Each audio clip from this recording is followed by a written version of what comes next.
السلام علیکم۔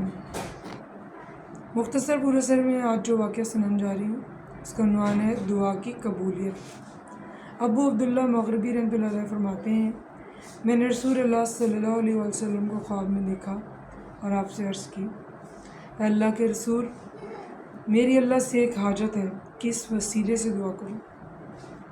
آپ صلی اللہ علیہ وآلہ وسلم نے ارشاد فرمایا، جس شخص کو اللہ سے کوئی حاجت ہو اسے چاہیے کہ 2 سجدے کرے، یعنی 2 رکعت نفل نماز ادا کرے اور سجدے کی حالت میں 40 مرتبہ لا الہ الا انت سبحانک انی کنت من الظالمین پڑھے۔